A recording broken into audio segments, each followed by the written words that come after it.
Dans le cadre de cette vidéo, nous allons aborder la seconde œuvre au programme, à savoir l'Orenzaccio. Le plan de cette séquence s'articule autour des points suivants. La liste des personnages, les deux personnages clés de la pièce, à savoir le duc Alexandre et Lorenzo, les intrigues doubles, le cadre spatio-temporel et le thème du masque. L'Orenzaccio nous renvoie au contexte politique qui a marqué la France du XIXe siècle. Il s'agit de la révolution de 1830, appelée aussi les Trois Glorieuses, et qui s'est déroulée à Paris du 27 au 29 juillet en réaction au pouvoir de Charles X. Mais contrairement aux espoirs d'une partie des révoltés qui auraient souhaité le rétablissement de la République, la monarchie de Juillet est mise en place avec Philippe Ier, cousin du roi déchu. La pièce, en effet, superpose une dimension historique et une dimension politique. Les Médicis vont former dès le XIVe siècle une famille nombreuse et agitée qui prend une part active aux guerres des cités contre la papauté. Ils deviennent au XVe siècle de puissants banquiers et en profitent pour prendre le pouvoir de Florence. Donc on a bien compris, il s'agit d'un contexte politique qui nous renvoie au XIXe siècle en France, et parallèlement, Musset va nous présenter dans le cadre de cette œuvre l'Italie de la Renaissance, qui va donc nous renvoyer au XVIe siècle. Le choix est pertinent pour plusieurs raisons, notamment justement l'intérêt que porte Musset pour le pays, à savoir l'Italie, mais aussi parce qu'il y a plusieurs points communs sur le plan politique entre les deux pays, même s'il nous renvoie à deux époques totalement différentes. Donc, les Médicis vont donc prendre le pouvoir, on est bien d'accord, et c'est un pouvoir donc qui va être repris grâce à une révolution populaire en 1529, qui va donc être finalement une révolution éphémère, du moment que les Médicis vont être réinstallés 3 ans après. Ce qu'on pourrait aussi noter quand on parle des Médicis, pour pouvoir aussi faire le lien, cet aller-retour entre cette partie de l'histoire de l'Italie, mais aussi l'œuvre en elle-même, à savoir l'Orenzaccio, c'est qu'on nous parle bien évidemment de ce personnage clé, à savoir Alexandre de Médicis, sur lequel d'ailleurs nous allons revenir beaucoup plus en détail dans le cadre de cette vidéo.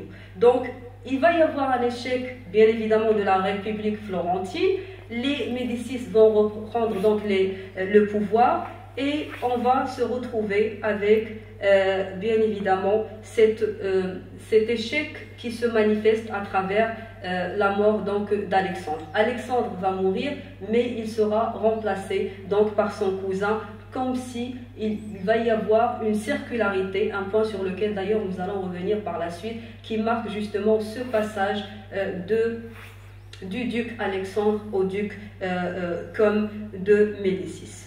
Quand on parle de la composition donc de Lorenzaccio, c'est une composition, comme je disais tout à l'heure, qui prenait ou tenait rigueur justement de deux textes phares de deux auteurs différents, quoique celui de Sand, il faudrait le rappeler, il n'a pas été publié, donc il a donné le manuscrit à Musset, mais il ne l'a jamais publié. Et quand on revient sur la composition, donc je disais, de Lorenzaccio, on se rend compte que c'est une composition qui a été effectuée probablement avant son départ en Italie, puisque après son retour, et surtout après son retour et donc la séparation notamment avec George Sand, il est peu probable que Musset, qui finissait d'ailleurs de rédiger On ne badine pas avec l'amour, eut le temps de rédiger un texte de l'ampleur de Lorenzaccio.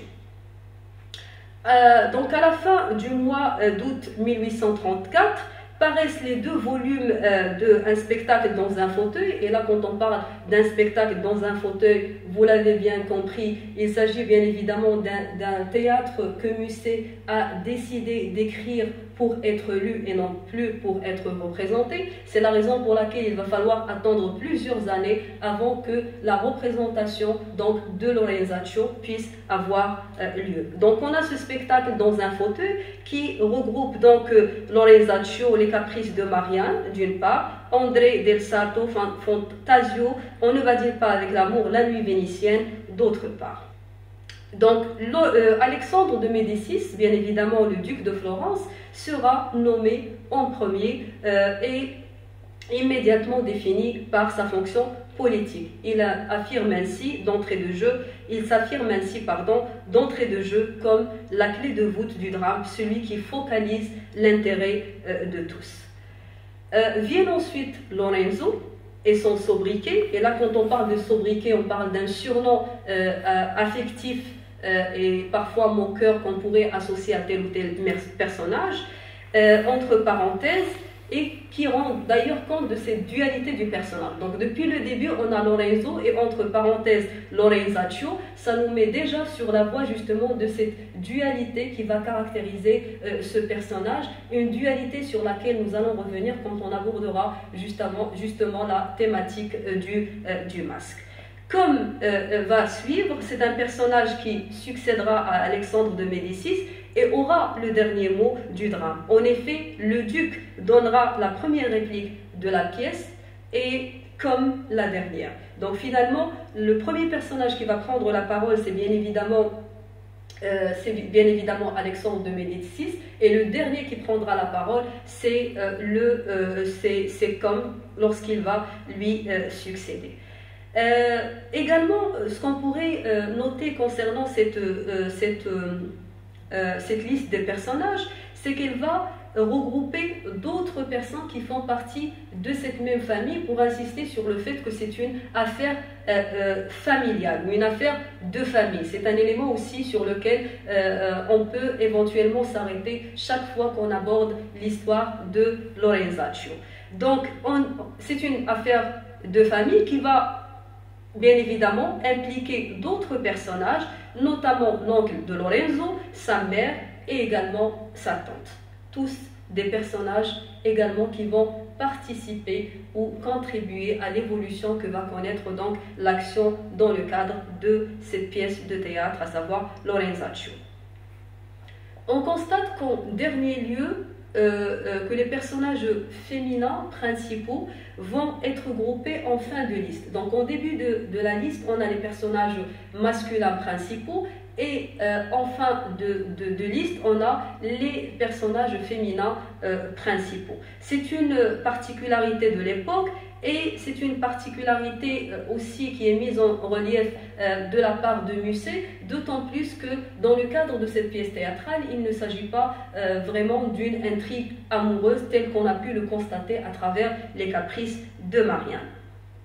Enfin, entre les personnages masculins cités et les personnages féminins, donc les personnages cités masculins cités en haut et les personnages féminins cités en bas, on constate que finalement Musset va nous présenter une multitude de personnages qui vont faire eux aussi partie intégrante de ce drame et participeront à la fin tragique par laquelle il va se conclure. Ce qu'on pourrait aussi dire concernant cette liste des personnages, c'est qu'il regroupe aussi le clan opposé aux Médicis, notamment à Alexandre de Médicis, à savoir les Strozzi. Donc Philippe Strozzi, notamment le père, est aussi un personnage clé qui va donc avoir un rôle essentiel dans le cadre justement de cette pièce de Musset. Souvent dans le texte, l'on rappelle la valeur, la puissance, la dérision d'un nom et surtout la responsabilité d'en porter un. C'est ce que nous constatons à travers cette réplique d'Alexandre, du duc Alexandre. Fille donc, tu fais honte au nom de Médicis. Je ne suis qu'un bâtard et je le porterai mieux que toi qui est légitime. Donc, retenez ici ce ton utilisé de la part d'Alexandre à l'égard donc de Lorenzo. Donc, comme je disais tout à l'heure, la plupart des jeux de noms ou des jeux onomastiques vont porter sur le personnage de Lorenzo. Et donc, on va voir qu'il y a une multitude de surnoms sur lesquels on pourrait, une multitude de surnoms relativement à ce personnage clé. Donc, premier nom qui, sur le plan quantitatif, est le plus récurrent, c'est bien évidemment Lorenzo. C'est le plus employé, ce qui n'est pas fortuit. Les surnoms utilisés ne sont que des tentatives finalement de définition d'un personnage qui est lui-même à la recherche de son identité. Donc en parlant justement de Lorenzo, de cette quête identitaire, c'est aussi en relation directe avec cette thématique du masque sur laquelle, comme je disais tout à l'heure, nous allons revenir. Justement, dans cette quête identitaire, c'est Philippe Strozzi qui va d'ailleurs poser la question à Lorenzo. Ne m'as-tu pas parlé d'un homme qui s'appelle aussi Lorenzo et qui se cache derrière le Lorenzo que voilà? Philippe Strozzi n'utilisera jamais le nom de Lorenzaccio que l'on retrouve dans la bouche de plusieurs personnages secondaires. Donc comme s'il était inconsciemment convaincu par le fait que Lorenzo cachait une autre facette de lui-même, et c'est ce qui va d'ailleurs se confirmer plus tard grâce à un échange qui va donc les réunir et au cours duquel Lorenzo va confesser justement son projet de tuer donc le duc Alexandre. L'intéressé lui-même, à savoir Lorenzo, ne va l'utiliser qu'une seule fois dans les Lorenzaccio, quand il va l'évoquer par rapport au regard que porte sur lui donc le peuple. Le terme Lorenzaccio présente des difficultés d'interprétation et il est traditionnellement ressenti comme moralement péjoratif à cause donc du suffixe qui lui est associé. Donc chaque fois qu'on va entendre le terme ou le nom Lorenzaccio, on va l'associer à quelque chose de péjoratif et c'est d'ailleurs l'un des surnoms qui vont coller au personnage tout au long donc de la pièce. Il y a aussi un autre surnom sur lequel nous pouvons nous arrêter, Lorenzino, qui peut s'expliquer donc par la maigreur excessive donc du personnage. D'autres surnoms suivent, mais qui vont cette fois-ci rendre compte d'une tonalité affective, notamment Renzo et Renzino, qui vont être émis, ces trois surnoms vont être émis de la part de trois personnages, à savoir Catherine, donc sa tante, Marie, sa mère, et surtout donc le duc. Justement pour insister sur ce côté féminin relatif au personnage. Concernant maintenant le duc Alexandre, donc on est bien d'accord que quand on parle de ce personnage là aussi, c'est un personnage clé, autour duquel d'ailleurs vont s'articuler les différentes intrigues sur lesquelles nous allons revenir dans le cadre justement de cette vidéo.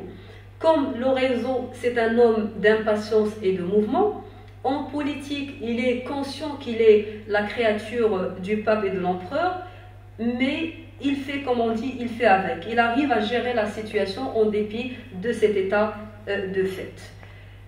Il ne manque pas non plus d'autorité. En effet, il n'hésite pas à fermer tour à tour la bouche à Valory, à Sir Maurice, au cardinal Cibo, quand ils insistent sur le fait que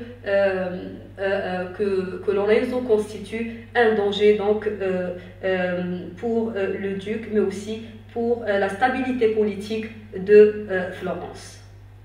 Alexandre aussi va jouer avec insouciance jusqu'à ses limites extrêmes le jeu du pouvoir absolu et affirme posséder les êtres qui l'entourent. C'est ce qui explique des répliques telles que « mon juomo », des expressions comme « mon juomo, ma petite, à la marquise, Renzo et mon ami à Lorenzaccio ». Toujours par rapport au duc Alexandre, parfois il peut faire preuve d'une indulgence que politiquement on lui reproche. C'est ce qui nous rappelle donc son attitude vis-à-vis de Maffio qu'il a épargné même s'il l'a démasqué. Il est aussi présenté comme étant un ami des arts, de la musique, et il enfle son discours généralement de jurons démesurés. Et à ce niveau, j'aimerais ouvrir là aussi une parenthèse pour faire une comparaison entre le duc et Lorenzo, mais aussi pour effectuer un parallélisme entre les caprices de Marianne et Lorenzaccio. Donc on revient là aussi sur un élément essentiel, à savoir que la prise de parole constitue chez Musset une force. Et donc c'est ce qui fait que quand on parle de Lorenzo, c'est aussi l'exemple de l'éloquence, à la différence donc qui choisit chaque mot, chaque fois qu'il va prendre la parole, il va choisir avec beaucoup d'intelligence les différents termes qu'il va utiliser parce qu'il a un objectif derrière la tête, parce qu'il a un projet qu'il tente de mener à bien, à savoir le fait d'assassiner le duc. Ce qui n'est pas le cas du duc, puisque généralement il peut utiliser donc des jurons, des mots grossiers, et donc c'est ce qui permet donc de faire cette comparaison entre ces deux personnages. Autre cas de figure, c'est celui relatif à ce parallélisme entre les caprices de Marianne et Lorenzaccio. Donc effectivement, on a Octave dans les caprices de Marianne et on a Lorenzaccio ou Lorenzo dans Lorenzaccio, deux personnages qui se caractérisent donc par leur éloquence, par ce pouvoir qu'ils ont sur leur entourage grâce bien évidemment à leur prise de parole. Toujours en parlant d'Alexandre, on sait aussi que c'est quelqu'un qui ne va pas également cesser de courtiser plusieurs femmes. Donc on sait c'est quelqu'un de frivole, donc il va courtiser des femmes différentes, notamment la tante de Lorenzo, et c'est la raison pour laquelle on va voir qu'il va écrire aussi des billets d'amour à la marquise et aussi à Catherine, donc la tante de Lorenzo. Il méprise son peuple, on l'a bien compris, qui paie l'impôt et vénère la force brutale. C'est ce qui va expliquer justement ce mouvement de la part des révolutionnaires, des républicains, justement pour pouvoir donc instaurer cette république qui n'a pas pu se maintenir longtemps avec l'avènement donc du duc Alexandre. Ce qui caractérise ces différentes intrigues, c'est que ce sont des intrigues doubles, c'est-à-dire qu'elles vont à chaque fois mettre en relation ou en opposition deux personnages. Et là, je fais référence aux deux premières intrigues dont je vais parler. Et dans un troisième cas, avec la troisième intrigue, donc elle va nous présenter le personnage et son double, Lorenzo et son double, et donc là on a deux facettes d'un même personnage. Donc trois intrigues qui tissent la trame du drame. L'unité d'action est pourtant préservée puisque chacune d'elles, avec des moyens différents, va viser le même but, à savoir libérer Florence, et la même personne, à savoir le duc. Donc on nous parle de trois intrigues différentes qui permettent d'une certaine façon, encore une fois, de réaliser jusqu'à quel degré il y a une différence au niveau des différentes stratégies qui vont être effectuées de la part des différents personnages. Première intrigue va nous renvoyer à la marquise Cibot et au cardinal. Donc c'est une intrigue qui n'est pas réductible à l'action de la marquise de Sceaux, puisque le cardinal cherche aussi à avoir barre sur Alexandre en dirigeant le cœur et la conscience de la marquise. Donc malgré le fait qu'il va échouer, il sera le seul qui va triompher vers la fin de la pièce, puisqu'il va réussir donc à mettre comme à la place du duc Alexandre. En ce sens, il s'oppose entièrement au personnage de Lorenzo, retenant dans ce sens qu'après la mort de ce dernier, le serment du comte qui termine le drame est fort révélateur. Je le jure à Dieu et à vous, cardinal.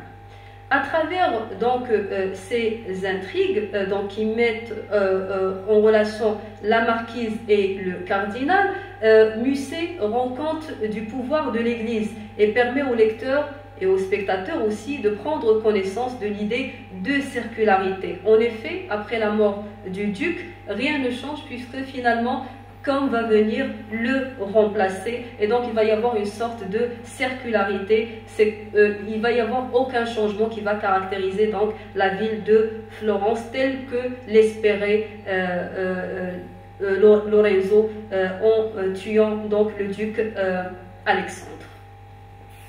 La deuxième intrigue nous renvoie aux Strozzi. Donc les Strozzi, donc la famille des Strozzi, une famille puissante, mais une famille qui s'oppose de par ses intérêts politiques au clan des Médicis. Et donc au niveau de cette deuxième intrigue, on va parler du père et du fils. On va parler de Philippe Strozzi et de Pierre Strozzi.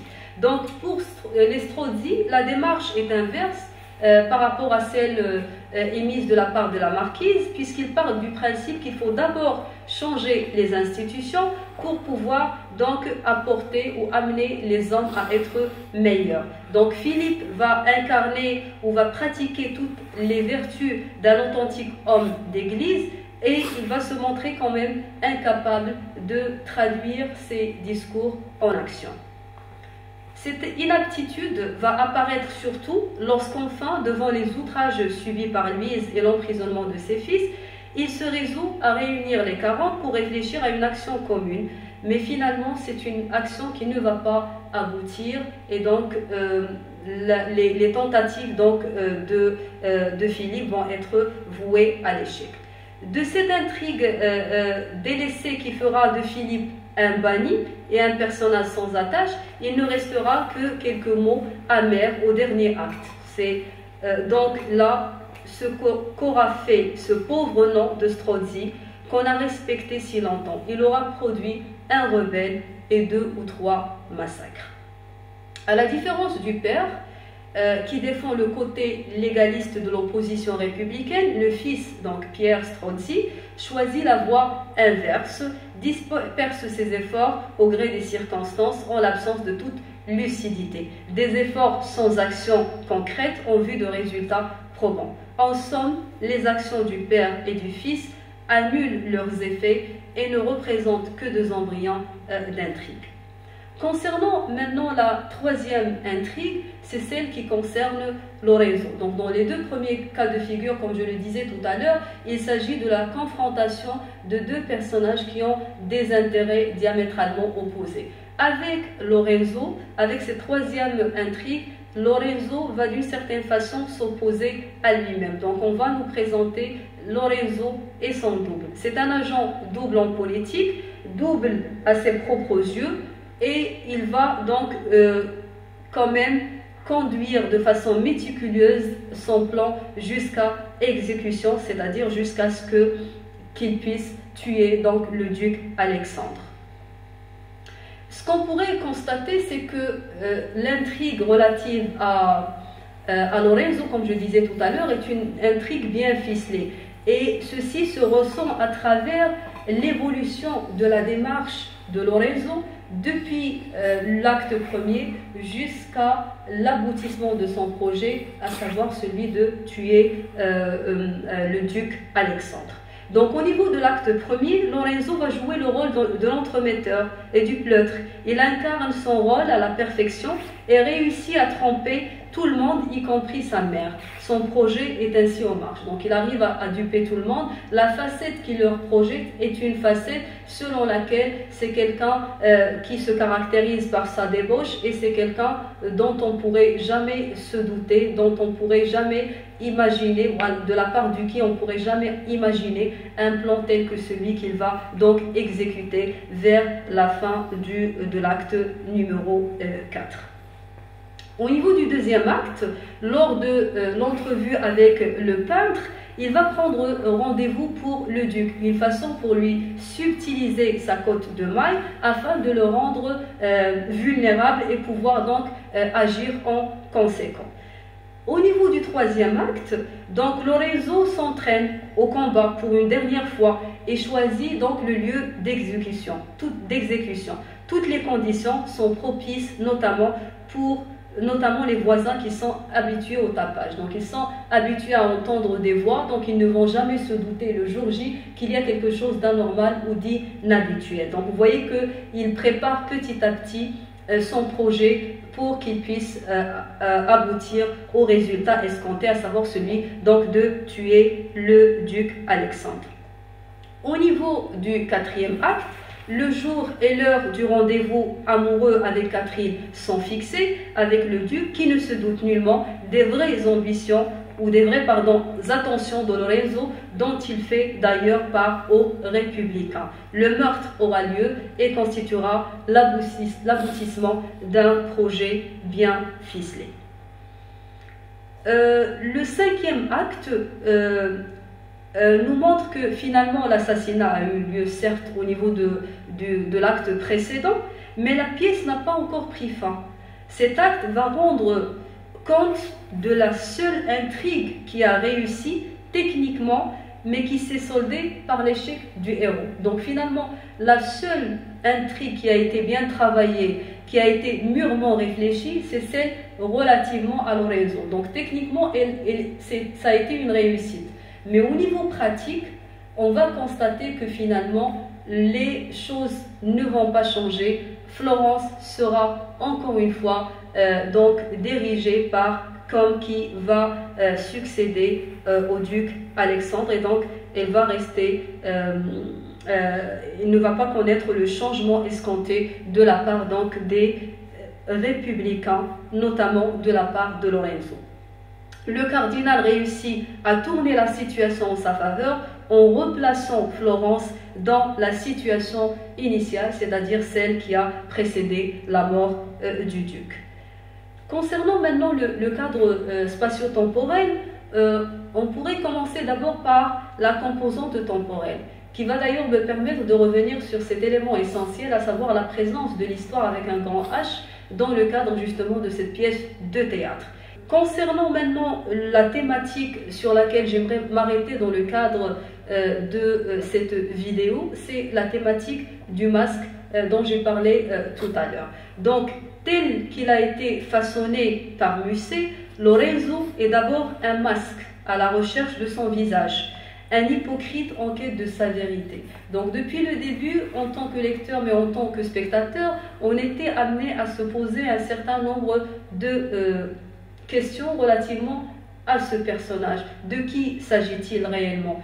Et ce sont des questions ou des interrogations aussi que se sont posées certains personnages, notamment Philippe Strozzi, qui d'une certaine façon était appelé ou nous a permis de se dire que Lorenzo finalement n'est pas ce qu'il prétend être. Donc l'image qu'il affichait au public n'a rien n'a rien à voir avec sa réalité. Donc dès le début de la pièce, ce thème est étroitement lié au personnage éponyme. Il permet de faire la différence entre l'image que les autres se font de lui, une image qu'il leur projette à travers ses actes, ses attitudes et son discours. Et d'ailleurs, c'est ce qui explique les différents surnoms qui lui ont été associés tout au long de la pièce et l'image qui le représente réellement. Et là, je pourrais vous référer au monologue justement de Lorenzo dans le cadre de la pièce, et grâce auquel on arrive donc à prendre connaissance de cette autre facette cachée de ce personnage et qui va donc se manifester au grand jour lors de l'assassinat du duc Alexandre. Donc cette dernière se manifeste à travers l'exécution de ce projet et nous permet en tant que lecteur et en tant que spectateur de mieux comprendre ce personnage aux multiples facettes. Nous pouvons donc conclure en disant que Lorenzaccio, ce drame historique, nous a permis à Musset de présenter une lecture autre, puisqu'il y a eu quand même des modifications concernant l'histoire de ce personnage, mais aussi d'autres personnages dans le cadre de cette pièce. Et c'est ce qui fait que chaque fois qu'on va parler de drame romantique, comme je disais tout au début, on ne peut pas faire l'économie de ce drame historique le plus abouti, à mon sens, concernant justement Alfred de Musset. Donc je vous remercie de votre intérêt.